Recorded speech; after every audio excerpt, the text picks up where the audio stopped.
باب ان صلی فی ثوب مصلب او تصاویر، اگر ایسے کپڑے میں نماز پڑھے کہ جس پہ صلیب بنی ہوئی ہو، مصلب صلیب کا نشان ہو، او تصاویر یا تصویریں بنی ہوئی ہوں، حل تفسد صلاتہ، کیا اس کی نماز فاسد ہو جائے گی؟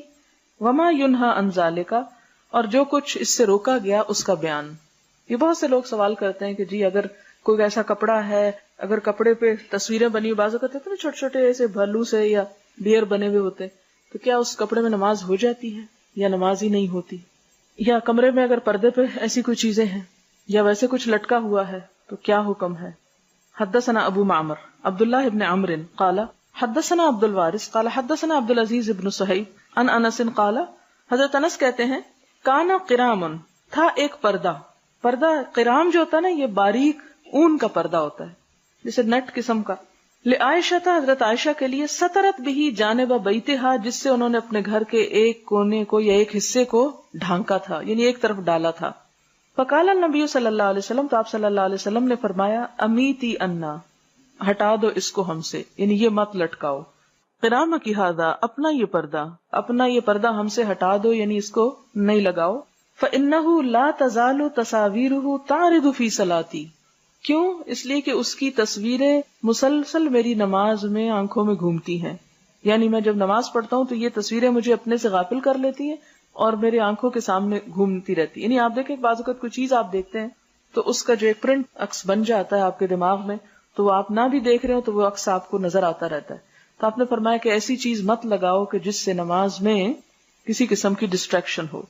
یہاں صلیب کا لفظ نہیں آیا حدیث میں، لیکن صلیب کا بھی وہی حکم ہے جو تصاویر کا ہے۔ اور کتاب اللباس میں ایک اور حدیث آتی ہے کہ آپ صلی اللہ علیہ وسلم اپنے گھر میں کوئی ایسی چیز نہ چھوڑتے جس پر صلیب بنی ہوئی ہوتی تھی، یعنی صلیب کا کوئی ڈیکوریشن پیس یا کوئی چیز آپ کے گھر میں نہ ہوتی تھی۔ کیوں؟ اس لیے کہ وہ ایک مذہبی علامت ہے، ایک شعار ہے، ایک پہچان ہے۔ کیونکہ آپ دیکھیں کہ جب آپ کسی خاص ریلیجن کو ماننے والے کے گھر میں جاتے ہیں تو اس کے گھر میں کچھ نہ کچھ ایسی علامات ملتی ہیں جو انڈیکیٹ کرتی ہیں کہ وہ کس مذہب سے بلونگ کرتا ہے۔ مسلمانوں کے گھروں میں کعبہ کی تصویر یا کوئی آیت لگی ہوئی ہے، اسی طرح کی ڈیکوریشن، اور عیسائیوں کے گھروں میں کرسمس ٹری یا صلیب یا اس قسم کی چیزیں۔ اب تو فرق ویسے کم ہی رہ گیا ہے، لیکن چلیں۔ باب من صلی فی فروج حریر ثم نزعہ، اگر کوئی، فروج کہتے ہیں کوٹ کو، کوئی اگر ریشمی کوٹ میں نماز پڑھے اور پھر اس کو اتار دے، ریشم کا کوٹ یا ریشم کا چغا۔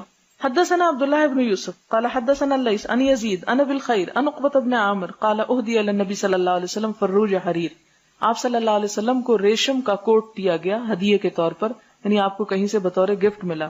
فلبسہ، تو آپ نے اس کو پہنا، فصلی فیہ، اس میں نماز پڑھی، ثم انصرف، پھر سلام پھیرا، فنزعوا نزعا شدیدا، تو کھینچ کے اسے اتار دیا، کالکارہ، جیسے سخت ناپسند کرنے والے، لہو، اس کو، وقال لا ينبغي هذا للمتقین، ایسا لباس متقین کے لیے زیبا نہیں۔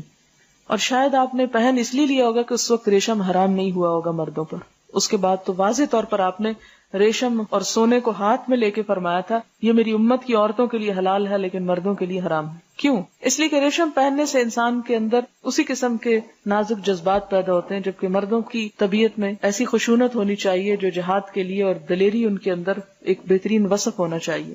مردوں کو عورتوں کی مشابہت کرنے سے منع کیا گیا ہے، ورنہ مرد اور عورت کا فرق ہی نہیں رہے گا، اور یہ فرق اللہ تعالیٰ نے دونوں کے لیے اٹریکشن کا باعث رکھا ہے، اور اگر یہ فرق ختم ہو جائے تو ان نیچرل چیز ہو جاتی ہے۔ تو اس لیے آپ نے دونوں کے درمیان فرق قائم رکھنے کے لیے ایک کے لیے حلال اور دوسرے کے لیے حرام